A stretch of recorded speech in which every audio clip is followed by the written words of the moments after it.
Praise the lord. దేవుని నామానికి వందనాలు. ఈ పగటి వేళ ఆరాధన కూడికలో సంఘబిడ్డలందరూ కూడా రావడానికి దేవుడు కృపాక్షేమం ఇచ్చి దయచేసినందుకు దేవునికి స్తోత్రం. దేవుని యొక్క కృప ఉండబట్టే దేవునికి ఆరాధన చేయడానికి ఉన్న భాగ్యం దొరికి తీరేది. అది అందరికీ దొరికే ఒక సౌభాగ్యం కాదు, అది కొందరికి మాత్రం దేవుడు ఇచ్చిన గొప్ప సౌభాగ్యం. అందుకే అందులో ఈ పగటి వేళ మనం భాగ్యం చెందిన దేవుని బిడ్డలమే. కారణం ఏంటిది? ఒక రోజు కూడా దేవునితో గడిపి తీరడానికి ఏమొచ్చి తీరింది, అవకాశం సందర్భం దొరికి తీరింది. ఈ పగటి వేళ ఆరాధనకు మీ అందరిని కూడా నేను ఆహ్వానపరచుచున్నాను. దేవుడు మీ అందరిని కూడా సహాయపరచునుగాక, శక్తిపరచునుగాక. ఈ పగటి వేళ మనం చదివిన వాక్య భాగం లేవియాకాండం 21వ అధ్యాయంలో నుంచే మనం ఈరోజు చదివింది. గత వారం 20వ అధ్యాయంలో మనం చూడగలిగినప్పుడు ఇశ్రాయేలు ప్రజలకి స్పష్టంగా దేవుడు చెప్పిన కొన్ని మాటలు. అన్యారాధనతో వారికి ఏం కాకూడదు, ఏ రీతి కలిగిన పాలు పింపులు ఉండకూడదు.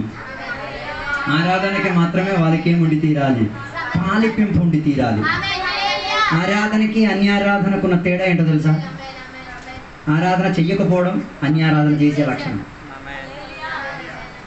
అరిదే ఆరాధన చెయ్యకపోవడం అన్యారాధన చేసిన దానికి ఉన్న లక్షణం. దట్ మీన్స్ నువ్వు ఆరాధన ఎగగొట్టినా, నువ్వు ఆరాధనకి రాకపోయినా, నీకు దేవునితో సంఘముతో సంబంధం లేకపోయినా నువ్వు ఇండైరెక్ట్గా స్టార్ట్ చేసేసావు. ఏంటిది? ఆ దేవతకి ఇంక పేరు పెట్టలేదు, మరి మొలేకు పెడతావో, సొలేకు పెడతావో, టొలేకు పెడతావో నీ ఇష్టం. నాతో ఉన్నారో లేదా? హల్లెలూయా, ప్రైజ్ ది లార్డ్. అందుకే ఆరాధనకి అన్యారాధనకి దేవుని బిడ్డలకి తేడా తెలియట్లేదు. వర్షిప్, నాన్ వర్షిప్, ఆరాధన, అన్య ఆరాధన. అప్పుడు ఆరాధన వాస్తవంగా జరిగి వస్తే ఆరాధన జరిపించుకు తీరడానికి యాజకులుండి తీరాలి. ఇశ్రాయేల్ వ్యవస్థితిలో 3 రీతి కలిగిన భేదగతి ఉంది. సామాన్య ప్రజలు, యాజకులు, ప్రధాన యాజకుడు. 3 కేటగిరీ: సామాన్య ప్రజలు, యాజకులు, ప్రధాన యాజకుడు. High priest, normal citizen, normal people, priest, high priest. ఆరాధన వ్యవస్థితిలో కూడా 3 భాగాలు: ఆవరణం, పరిశుద్ధ స్థలం, అతి పరిశుద్ధ స్థలం. ఓకే, ఇప్పుడు మనిషి వ్యక్తిత్వంలో కూడా 3 భాగాలు: శరీరం, ప్రాణం, ఆత్మ. అప్పుడు దేవుని యొక్క లక్షణములు కూడా 3 రీతి: తండ్రి, కుమారుడు, పరిశుద్ధాత్ముడు. అప్పుడు ఆ త్రియేక కాన్సెప్ట్ మనకు అర్థమవుతుంది. ఆరాధన చేసిన వాడికి క్రమావళి మొత్తం అర్థమవుతుంది. ఏంటిది? ఆరాధనలో ఆవరణం ఉంది, పరిశుద్ధ స్థలం ఉంది, అతి పరిశుద్ధ స్థలం ఉంది. ఆవరణం బయట వరకు ప్రజలకి ఏముంది? స్వేచ్ఛ ఉంది రావడానికి. నాతో ఉన్నారో లేదో నాకు తెలియట్లేదు. ఒక గ్రూప్కి ఆవరణం బయట, ఇంకో 2 గ్రూపులకి ఆవరణం లోపల. ఉన్నారు నాతో కలిసి? అది అర్థం చేసుకుంటే అర్థమైతే, లేకపోతే అన్నీ అర్థమైపోతాయి. ఆవరణం బయట సామాన్య ప్రజలు ఉన్నప్పుడు ఆవరణం లోపల యాజకులు ఉండొచ్చు. ఆవరణం లోపల పరిశుద్ధ స్థలం లోపల వరకు మాత్రం యాజకులు రావచ్చు. అతి పరిశుద్ధ స్థలంలోకి వెళ్ళేది ఎవరు? ప్రధాన యాజకులు మాత్రమే వెళ్ళి తీరేది. అలాగే నేను ముందుగానే ప్రారంభం ఆరాధనతో ప్రారంభించి తీరింది. అన్యారాధన విషయం నా టాపికే కాదు, ఆరాధన విషయమే నా టాపిక్. అప్పుడు ఈ క్రమావళి మనం ఏం చేయాలి? పాటించుకు తీరాలి. Praise the lord, hallelujah, praise you Jesus. దేవానికి స్తోత్రం. అందుకే నేను చెప్పొచ్చిన మాట, ఆ బయట ఉన్న ప్రజలు శరీరం, ప్రాణం, ఆత్మ పూర్తి సమర్పణతోనే ఏమై తీరాలి?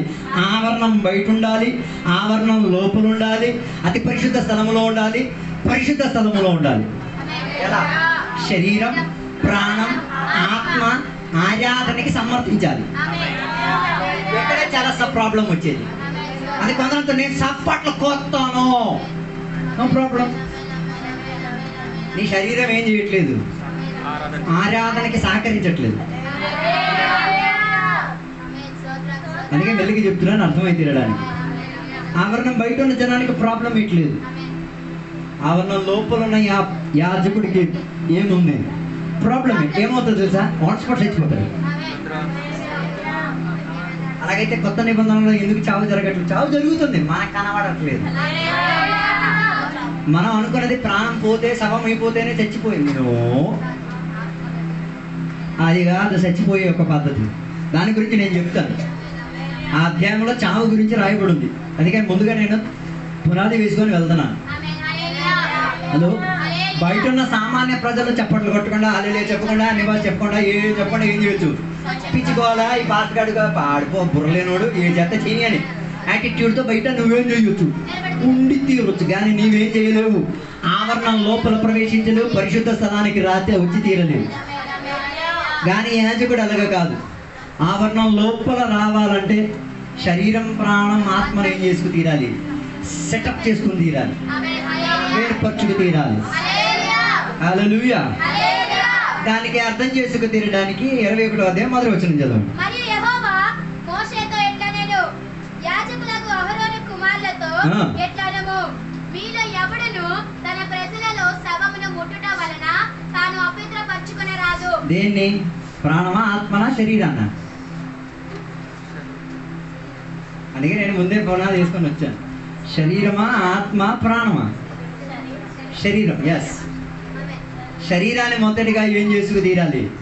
పరిశుద్ధపరచుకు తీరాలి. ఈ వ్యవస్థితి ఎవరికి ఉన్నది? సామాన్య ప్రజలకు ఉన్నది కాదు, యాజకులు ఉన్న వ్యవస్థితి. యాజకులు ఆవరణం లోపల ప్రవేశించే ముందు ఏం చేయకూడదు? శవాన్ని ఏం చేయకూడదు? మీకు ఒక సందేహం రావచ్చు, ఏంటి దేవుడు శవం పట్ల ఇంత తీవ్రత చూపించిన దేవుడా అన్న సందేహం రావచ్చు. శవం పట్ల దేవునికి అంత తీవ్రత ఏమైనా ఉందా? శవం ముడితే అపవిత్రులు అయిపోతారని రాసుంది కదా, రాసు లేదా? చూడండి. అలాగైతే ఎందరు ఉన్నారు అపవిత్రమై కూకున్నాడు, శవాన్ని ఏం చేసేది? ముట్టిన. దాని అర్థం శవాన్ని ముట్టడం వల్ల అన్న విషయం కాదు. శవం, మరణం, ఈ ప్రక్రియ ఎప్పుడు వచ్చింది? మీరు కొత్త విశ్వాసరే ఏంటిది? శవం, మరణం ఎప్పుడు వచ్చిన వ్యవస్థ ఇది? జన్మించినప్పుడే వచ్చిందా? మళ్ళీ మీకు ఆదికాండం నేర్పించాడు. Very bad. ఆదాము ఏ రోజు దేవుని యొక్క ఆజ్ఞ అతిక్రమించాడు, అవిశ్వాసం చెందాడు, ఆ రోజు ఏమై తీరాడు? మరణాన్ని కోరిని పిలుచుకొని ఏం చేసుకున్నాడు? తెచ్చుకున్నాడు. ఆదాము ఏదైనా తోటలో దేవుని యొక్క మాటను ధిక్కరించక మునుపు మరణం అన్న ప్రక్రియ ఉండేదే కాదు. నిత్య జీవము చెందే ఒక చర్యలోనే ఆదాము ఏం చేసుకు తీరేవాడు? బతుక్కొని వెళ్తూ ఉండేవాడు. మరణం అన్న చర్య ఉండేది కాదు. ఎప్పుడు దేవుని అవిశ్వసించాడో, ఎప్పుడు దేవుని వ్యతిరేకంగా ఎదిరించుకున్నాడు, మత్సరించుకున్నాడు, ఆ రోజు తన మీదకి ఏం వచ్చి తీరింది? మరణానికి చెందిన కట్టు వచ్చి తీరింది. అలాగైతే ఇక్కడ రాయబడిన వాక్య భాగములో మరణం అపవిత్రత అని చెప్పడానుకున్న సంకేత లక్షణం మరణం మీద దేవునికి కోపమో ఉగ్రతో ఏం కాదు, కానీ దాని వెనక అసలు పాపం యొక్క ప్రభావం ఉంది. మరి మీకు ఎంత అర్థం చేయించాలో నాకు అర్థం కావట్లేదు. పాపం యొక్క ప్రభావం ఉన్నప్పుడు ఒకటిలో చావు, మరణం సంభవించి తీరేది. అది తనని ఏం చేసి తీరొచ్చు? అపవిత్రపరిచి తీరొచ్చు. విన్నారా? దాని అర్థం శవాన్ని ముట్టకూడదు, అది చేయకూడదు, అలాంటి పిచ్చి సిద్ధాంతాలు లేవు. మన దాంట్లో కూడా కొందరు విశ్వాసాలు శవాన్ని ముట్టకూడదు, శవం దగ్గరికి వెళ్ళకూడదు. బాబు అలాంటిది ఏంటి లేదు నాయన. అందుకే కదా చచ్చిపోయిన తర్వాత వెళ్ళిపోతే స్నానాలు చేసుకొని వచ్చేస్తారు. మన విశ్వాసాలు అయితే సమాధి కాడకు కూడా రోలు. మరి అది ఊరోళ్ళు ఏం పెళ్లి చేసుకుని పెట్టారో నాకు తెలియదు. హల్లెలూయా. నువ్వు వెళ్ళొద్దు, నో ప్రాబ్లం. నువ్వు చచ్చేటప్పుడు కూడా ఎవడో ఒకటి రావాలి కదా. Praise Lord. హల్లెలూయా. అందుకే నేను చెప్పి రావడానికి ఉన్న ఉద్దేశం, యాజకులు ఏం చేయకూడదు? పాపం చెందిన దానితో ఏం కాకూడదు? అంటు కలగకూడదు. ఇండైరెక్ట్ గా దాని అర్థం ఏంటిదంటే, దేవుని యొక్క పరిచర్య నిమిత్తం ఆవరణం, పరిశుద్ధ స్థలం, అతి పరిశుద్ధ స్థలములో పరిచర్య చేస్తున్న వాడికి వేటితో అంటుండకూడదు? పాపముతో అంటుండకూడదు. కలిసి అన్ని భాషలు చెప్పకపోవడం పాపమా?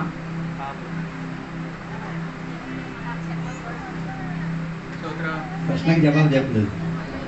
అన్య భాష మాట్లాడకపోతే పాపమా? పాపం పాపం అని తెలిసేది 3 కారణాలు బట్టి. 3 కారణాల బట్టే పాపం పాపం అన్నది ఏం చేసేది తెలిసి వచ్చి తీరేది. 1, నీ మీద ఉన్న దేవుని యొక్క పిలుపు నీకు అర్థమైతే.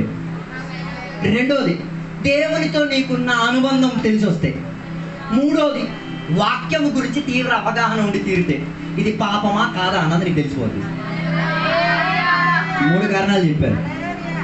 1, దేవుడు నిన్ను పిలిచిన ఒక పిలుపు విధానం ఉంది. నిన్ను పిలిచినట్టుగా కాదు, నన్ను పిలిచింది. సమూయేలుని పిలిచినట్లా కాదు, సౌలుని పిలిచింది. పేతురుని పిలిచినట్లా కాదు, ఆదామును పిలిచింది. ఎవరి పిలుపు వారి పిలుపుకి తేడా ఉంది. సమూయేలుని దేవాలయం లోపల నుండి దేవుడు పిలిచారు. ఆదాముని దేవుడు తోట లోపల నుండి దేవుడు పిలిచారు. పేతురుని దేవుడు సముద్ర తట్టున చేపలు వలలు తొడుగుతున్న సందర్భంలో యేసయ్య పిలిచాడు. సౌలుని దేవుడు ఏం చేసి తీరారు, నాన్న ఇంటి దగ్గర నుంచి తోడుకొచ్చి ఊర్లో తీసుకొచ్చి పిలిచారు. కొత్త నిబంధన సౌలుని దేవుడు దమస్కస్ అట్టత్రోవల దేవుడు పిలిచాడు. అలాగైతే ఒక దేవుని బిడ్డకి ఏముంది, పరిశుద్ధ పిలుపు ఉంది.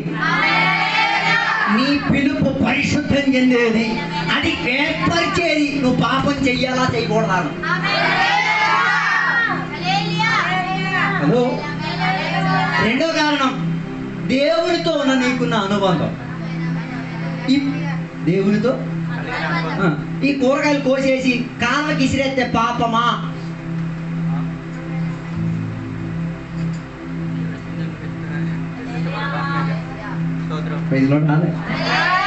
అప్పుడు ఆటోమేటిక్ నీకు అర్థమైంది, ఆ ఇంట్లో యేసయ్య ఉన్నాడు అనుకో, ఆ వంట మనిషి యేసయ్యే అనుకో, ఏం చేస్తాడు ఆయన? అది పారేయకుండా అయితే కూర చేసేవాడికైనా ఇస్తాడు, లేకపోతే దాన్ని ఎవరికైనా పనికొచ్చే మనకు ఆ యాటిట్యూడ్ రావట్లేదంటే దేవునితో అనుబంధం కరెక్ట్ కాదు. మెల్లిగా చెప్తున్నాను, గట్టిగా చెప్పేస్తే మీరు ఆరాధన చేసి దూకేసి వాక్యం ఏం తెలకుండా వెళ్ళిపోద్ది. అది జరగకుండా ఉండండి. ఈ వినేసి నువ్వు ఆరాధన చేయగల నీ ఇష్టం కష్టం. దేవుని అదే కదా జక్కయ్య జీవితంలో జరిగి తీరింది. జక్కయ్య ఇంటికి యేసయ్య రాక మునిపే నేను నీతో కలిసి నేనేం చెయ్యాలి, భోజనం చేసుకోవాలి, సమయం గడుపుకోవాలని చెప్పేటప్పుడే ఆడికి అర్థమై తీరింది, నా ఇంట్లో ఏం తక్కువ అయిపోయింది, దేవునితో నా అనుబంధం తక్కువ అయిపోయి తీరింది. అదే నన్ను పాపం చెయ్యకుండా అడ్డుపరిచేది. హలో. ఆరాధన ఎక్కొడితే ఏమైనా ప్రాబ్లమా, ఉపవాస కూడికి రాకపోతే ఏమైనా ప్రాబ్లమా? అది నీ దేవుడితో నా అనుబంధం. అది యేసయ్య అయితే ఆయన చేయలేంది నువ్వేం చెయ్యు, అది అనుబంధం. కొద్దిగా గట్టిగా ఉన్నది వాళ్ళ ఈరోజు టాపిక్. హల్లెలూయా, హల్లెలూయా, హల్లెలూయా. యేసయ్య కానీ పాస్టర్ గారు అయి ఉంటే ఆయన ఆరాధనని ఎగ్గొడతాడా? ఆయన కూడికి రాకుండా ఉంటాడా? అదే అనుబంధం అని చెప్పింది నేను. 2వది, 3వదిగా ఉన్న అనుబంధం ఏంటిది? వాక్యం పట్ల ఉన్న నీ తీవ్ర జ్ఞానం. అందుకే వాక్యం చదవాలి, ధ్యానించాలి, వాక్యం వినాలి అని చెప్పేది. మాట వినుట వలనే విశ్వాసం వచ్చి తీరేది, ఆ విశ్వాసమే నిన్ను నిలకడత్వములో విశ్వాసములో స్థిరపరచుకు తీరేది. అలాగైతే వాక్యం చదవాలి, వాక్యం వినాలి, వాక్యం ధ్యానించాలి. నాకు చదువు రాదు, నేను దద్దమ్మని అని చెప్తే దేవుడు పనిచేయడు. నువ్వు దద్దమ్మవో చదువున్నాడో లేదో ఆయన విషయం కాదు. వాక్యం చదవడానికి ఆతృత ఉండాలి, వాక్యం వినడానికి ఆతృత ఉండాలి. వాక్యం 3వది లేదు, వాక్యం ధ్యానం. ధ్యానం అంటే ఇప్పుడు ఒక వాక్యం ఇది, యెహోవా నా కాపరి. ఆ వాక్యం ఒక్కటే ఏం చేయాలి? ఇలాగే యెహోవా నాకు కాపరి. కూర్చోవడం, తలుపులన్నీ మూసేయడం, ఇలా మ్యూజిక్ ఉంటే మ్యూజిక్ వేసుకొని యెహోవా ఎలాగ నువ్వు నా కాపరి వివరించదేవా. అలా కూర్చొని ఆలోచించడానికి ప్రారంభించి ఎలాగ ఆయన నీకు కాపారన్నది వ్యాఖ్యానం బట్టి చెప్తాడు. అందుకే బైబిల్ నీ వాక్య ధ్యానంలో మంటలగాలి. ఆ నిశ్శబ్దత కలిగిన వాతావరణంలో, ఒంటరితనంలో ఉన్న పరిస్థితిలో ఆ వాక్యాన్ని పట్టుకొని దేవుని సమయ వేదికపై పెట్టి, దేవా ఇంట్లో నీ ఆత్మశక్తి వ్యాపరించి తీరాలన్న అవకాశం ఇచ్చేటప్పుడు ఏమైతే ఉంటావు, నువ్వు పాపం చేయకుండా పాపం నుంచి పరిగెట్టిపోవడానికున్న ఆలోచన కలిగి వచ్చి తీరేది. అందుకే కీర్తనకారుడు రాసిన మాట బదులు రాసిన కదా ఒకటో కీర్తనలో, దివారాత్రములు నీ వాక్యమును నేనేం చేసి తీరుతా, ధ్యానించి తీరుతా. ధ్యానించుట వలన ఏమై తీరేది? దుష్టుల మార్గంలో కూకోలేను, పాపుల మార్గంలో ఏం చేయలేను, నివసించలేను. ఇంకా అపహాసం చెప్పే వారి గుంపులో నేనేం చేయలేను, ప్రెసిడెంట్ గా ఉండలేను. కారణం ఏంటిది? అది నాకున్న కేంద్రం కాదు. నాకు దొరికిన ఆత్మీక వెలిగింపు ఉంది కదా, నాకు దొరికిన ఆత్మీక స్పందన ఉంది కదా, అది నన్ను అక్కడ ఉండడానికి ఏం చేయట్లేదు, సమర్థించి సహాయం చేసి తీరట్లేదు.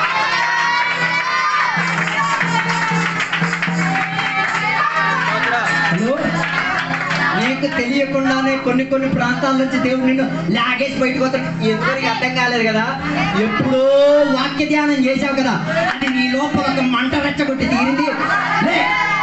ఇక్కడికి వెళ్ళిపో. ఇది పరిశుద్ధపరచుకున్నాయినా.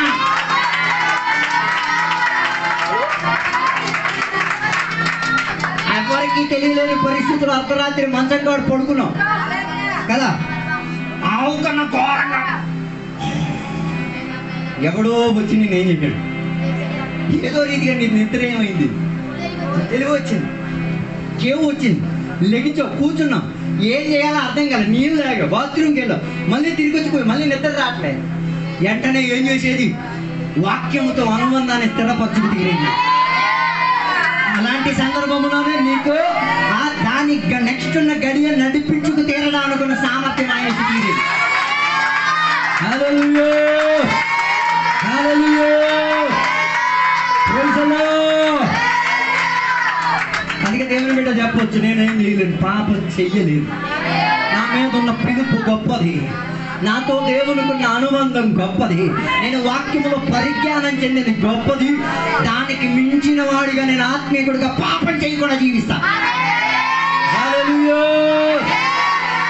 అందుకే దేవుడు యాజకులను పురోహితులను ఏం చెప్పారు? శవాన్ని ఏం చేయకూడదు, ముట్టకూడదు, పాపం ఏం చేయకూడదు, డోంట్ టచ్ సిన్, పాపాన్ని తాకకూడదు. అందుకే యేసయ్య చెప్పిన ఒక మాట ఉంది, మోహపు చూపుతో ఒక ఆమెని చూస్తే నేనేం చేసినట్లా, మంచం కాడికి వెళ్ళి బట్టలు ఇప్పేసుకుని పనులన్నీ కానించేటట్టే. మీకు ఏమైనా సెన్స్ అవుతుందా? అక్కడి నుంచి రోడ్డు మీద ఒక అమ్మాయి వెళ్తుంది, అందగత్తి చూశాను, నో ప్రాబ్లం, చూసినంత మాత్రంలో ప్రాబ్లం ఏంటి? చూసిన తర్వాత వర్ణంలోకి వెళ్తావు చూడు, ఆ ముఖం చూడు, కళ్ళు చూడు, పట్టీలు చూడు. ఇంక నేను వ్యాఖ్యానం పద్ధతి మీరు అందరూ ఆడదేడగా నేను కూడా ఆ వర్ణనలోకి వెళ్ళేటప్పుడు నువ్వేం చేసేసావు? ఆ అమ్మాయి ఇంకా బెట్టికి రాలేదు, నువ్వు బెట్టికి వెళ్ళిపోయావు, నీ మనసాక్షిలో ఆ అమ్మాయిని తెచ్చేసుకొని ఏం చేసేసావు? నువ్వు ఊహించుకున్నావు కదా, అవన్నీ ప్రోగ్రాంలో జరిగిపోయి. తీవ్రత అర్థమవుతున్నదా? పరాయి లక్ష్మమ్మ చెట్టు కాడ బొప్పస్కాయ మస్తుగా పండు ఉంది, చూసావు, బాగానే ఉంది, పండిందా? ఈ బొప్పస్కాయ ఏది? నాటా, సాటా, టాటా, ఎన్ని కావాలి మనకి? ఇండైరెక్ట్గా ఎక్కడ లక్ష్మమ్మ చెట్టు కాడ ఉన్నది, ఇండైరెక్ట్గా ఎక్కడికి వచ్చింది? నీ ఇంటికి వచ్చింది, నీ వంటగదికి వచ్చింది. నాతో లేదనుకుంటా, ఉన్నారా నాతో? హల్లెలూయా. అందుకే బైబిల్ చెప్పేది పరాయ సొమ్ము ఏం చేయకూడదు. ఇప్పుడు నేను చెప్పబోయే విషయం చెప్తే పెళ్లి చేసుకోవడానికి కూడా సాధించేస్తారు.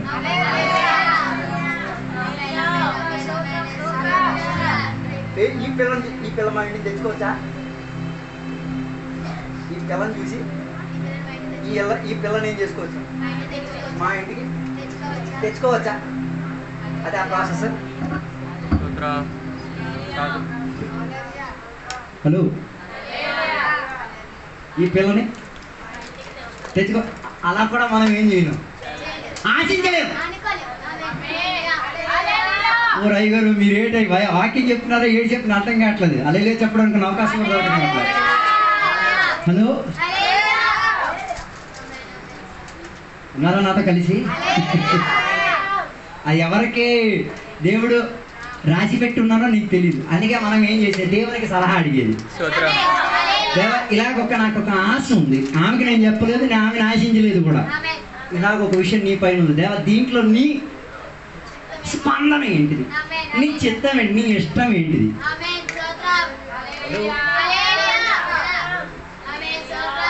ఉన్నారా నాతో కలిసి? హల్లెలూయా. ఇలా ఒక్కొక్కటి ఎంచుకుపోతే మనకేం ఎక్కువగా గుర్తొస్తుంది. అందుకే మనకి దేవుడు కావాలి. హల్లెలూయా, హల్లెలూయా. అందుకే నేను చెప్పి రావడానికి ఉన్న ఉద్దేశం, యాజకులు మాత్రం కాదు, సామాన్య ప్రజలు కూడా దేనితో అనుబంధం ఉండకూడదు, పాపముతో అనుబంధం ఉండకూడదు.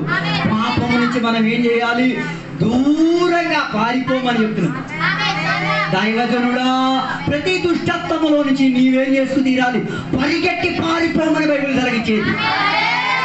హల్లెలూయా, హల్లెలూయా. అందుకే ఆదికాండం 21 లేవ్యాకాండం 21 మొదటి 4 వచనాల్లో మరణానికి సంబంధించిన చర్యలు, యాజకుడు ఏం చేయకూడదు, శవాన్ని ముట్టకూడదు, శవముతో ఏ రీతి కలిగిన అనుబంధం ఉండకూడదు. అలా పెట్టించుకున్న వ్యవస్థితికి కారణం ఏంటో తెలుసా? పాపానుకున్న తీవ్రత ఆయనకి ఏమై తీరడానికి, గుర్తించుకు తీరడానికి. నేడు కూడా దేవుని వాక్యం మనకి గుర్తించి తీరుతున్నది, పాపం తీవ్రం చెందేదే. హల్లెలూయా, హల్లెలూయా, ఆమేన్. ఇక దాని 5వ వచనానికి ఒకసారి రండి. వారు తమ తలలు బోడు చేసుకొనరాదు. మళ్ళీ ఒకసారి. వారు తమ తలలు బోడు చేసుకొనరాదు. 1 గడ్డపు ప్రక్కలను క్షారం చేసుకొనరాదు. 2 కత్తితో దేహమును కోసుకొనరాదు. 3 వారు తమ దేవునికి ప్రతిష్ఠితమైన వారుగా ఉండవలెను. ఓ లార్డ్. తల ముండం చేసుకోవడం, గడ్డం గీసుకోవడం, 3 కోసుకోవడం, 3 విషయాలు. అప్పుడు దేవుని బిడ్డకి క్రమావళి ఉంది. ఏంటి? దీని పట్ల చూపించిన యాటిట్యూడ్, దీని పట్ల చూపించిన యాటిట్యూడ్, దీని పట్ల చూపించిన యాటిట్యూడ్. అర్థం కాలేదు కదా? ఎక్కడ వాళ్ళు బోడిగుండు, గడ్డం గీసేది, కోసుకునేది దేనికి? ఇందాక చెప్పాను నేను, దేనికి అలా చేసుకునేది? మీరెందుకు అలా చేసుకునేది చెప్పండి?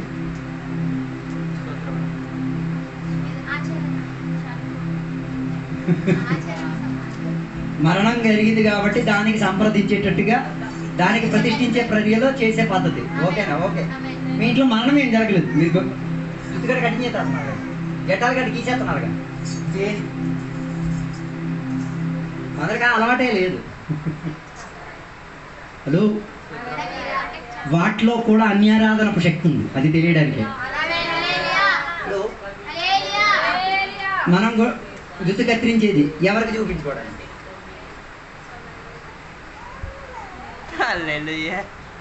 మన పిల్లల జుట్టు కత్తిరి ఎవరికి చూపించుకోవడానికి? లోకాన్ని చూపించడం, లోక స్టాండర్డ్ చూపించుకోవడానికి. మనం గడ్డం గీసేది దేనికి?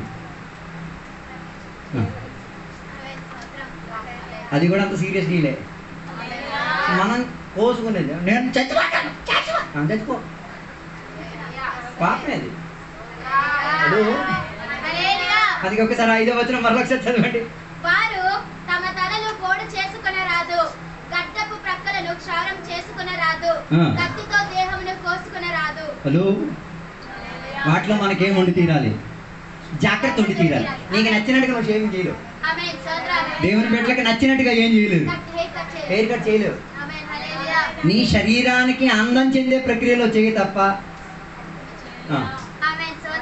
కొందరు కటింగ్ చూసారా, ఎక్కడ జుట్టుండి మొత్తం గిరిగిడి, తర్వాత వచ్చి హల్లెలూయా స్తుతి, ఆ ప్రభావం నీ హల్లెలూయా స్తుతి మహిమ, చచ్చిపోయినాడా, పాపం చేసినాడా, అలాగే చెప్పేది.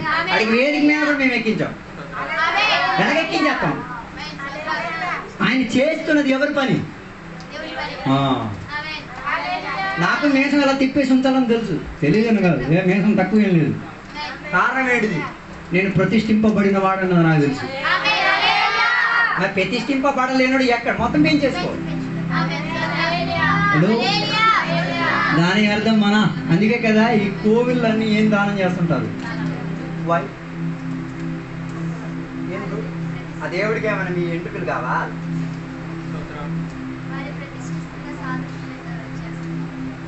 మన శరీరానికి ప్రదర్శనమైన కేంద్రాలు ఇవే. ఓకే,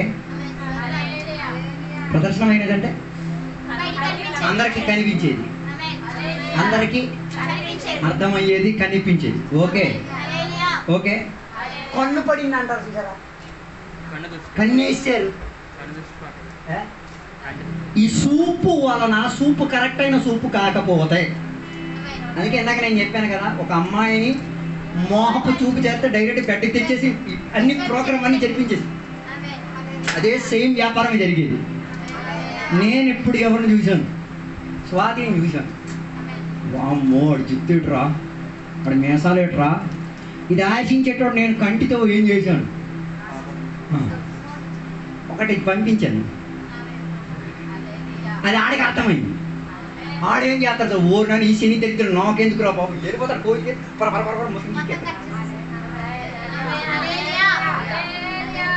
మెల్లిగా చెప్తున్నాను ఏంటంటే గుండెకి గుచ్చాలనే. అందుకే కదా కోవిలికి వెళ్ళినప్పుడు శంకలోకి గీస్తారా? లేవా ఎక్కడ ఎంట్రుకలు? ఎందుకేడ గీరు? ముక్కులో లేదా? ఎందుకేడ గీరు? ఏడ గీసేది? ప్రదర్శనమైన చోట్ల. ఆడవాళ్ళు చేస్తాయిగా.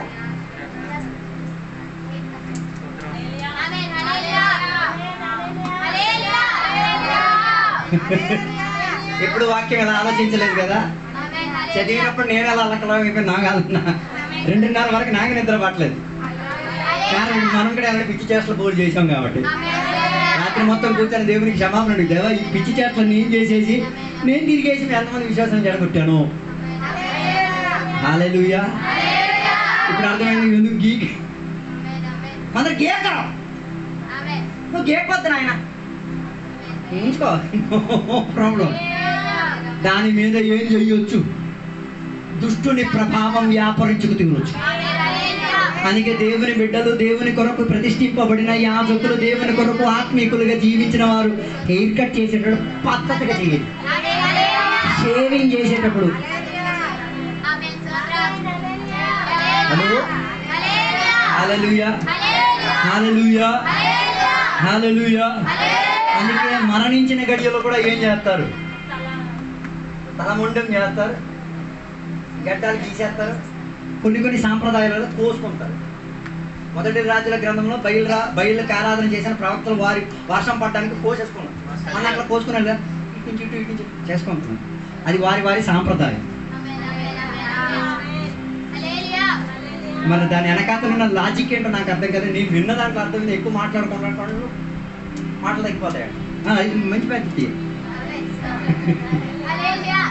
నేను చెప్పేది పెట్టి కూడా అలా పెట్టేసుకొని ఇంట్లో అన్ని సమాధానం అయిపోతుందేమో, అలాగని చెప్పేసి పెట్టేసుకుని ఊరల్లా తిరగకండి, నాకు సంబంధం లేదు దాంతో. నేను చెప్పొచ్చే మరణ గడియలో కూడా వాళ్ళు ఏం చేసేది ఈ రీతిగా. ఆ దేవుని బిడ్డలు కొందరు బతుకుండేటప్పుడు ఎలాంటి పని చేస్తున్నారు, వచ్చేటప్పుడు ఎలాంటి పని చేస్తున్నారు. నాతో ఎవరు లేరు అనుకుంటా, నన్ను ఒంటరి వదిలేశారా? హల్లెలూయా. అందుకే నా మాటలు నేను ముగించాలని కోరుచున్నాను. దేవుని బిడ్డలు హెయిర్ కట్ చేసేటప్పుడు మగాళ్ళైనా ఆడవాళ్ళైనా, మగవాళ్ళైనా, ఇప్పుడు నీకు రేపు కోరిక వచ్చింది, నేను ఫుల్ కట్ చేసిన చెన్నయ్య గారి లాగా వదిలేసుకో, నో ప్రాబ్లం ఏం కాదు. కానీ వాటి వలన ఏం కాకూడదు? దుష్టునికి, పాపానికి, లోకానికి ప్రభావం రాకూడదు. శౌర్యం చేసేది, తలకు ఇరిగించేది, శరీరాన్ని కాపాడుకునేది ఎవరికి ప్రభావం కాకూడదు. పాపానికి ప్రభావం కాకూడదు, శాతానికి ప్రభావం కాకూడదు, లోక సాంప్రదాయానికి ఏం కాకూడదు. అందుకే గీక్కొని రండిరా బాబు అని చెప్పి కట్ చేసుకొని రండి. కొందరికి అది చెప్పితే దెయ్యాలు బయటకు వస్తాయి. నా గడ్డ గీకడానికి ఏ పాట నువ్వు గీకొద్దరా దెయ్యం కేకొద్దు, పెట్టుకొని తిరుగు. నాకే ప్రాబ్లం లేదు. నాకు మాత్రం అంతరాత్మలో నీ లోపల వ్యాపరించేదే కనబడదు. నేను దానిని తోల కొట్టడానికి మాట మాటకి చెప్పేది. నీకు నచ్చకపోతే నీ లోపల ఉన్నదా నిన్ను ప్రభుత్వ పరిచి నిన్ను వశీకరించేసింది. అందుకే మనం దేవుని బిడ్డలు చనిపోయే సందర్భంగా ఏం చేయట్లేదు, గడుగు తీసుకోవట్లేదు, ఏం జరిగినా ఏం చేయట్లేదు.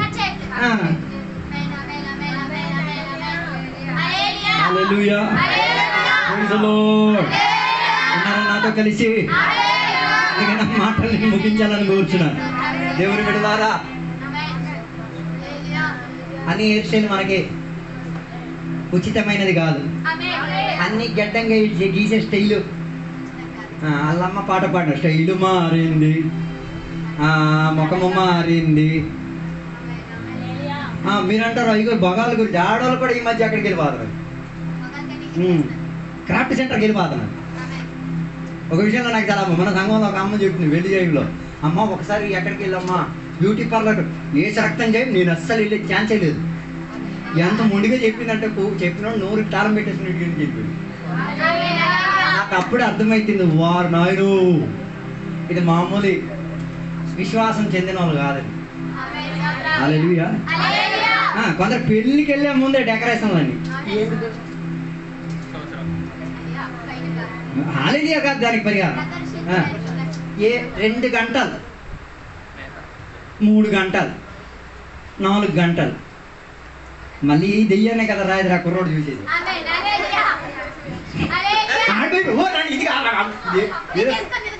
నేను చేసుకుంది అప్పుడు ఏమంటదు, ఇవన్నీ మేకప్ ఈరోజు వేసుకున్నాం మరి వేసుకోమాకే.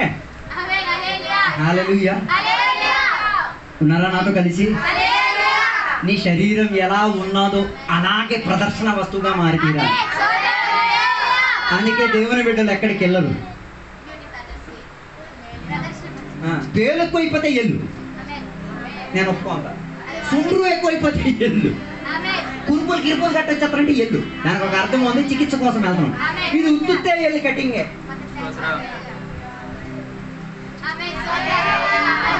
చేతిలో పట్టుకున్నారు.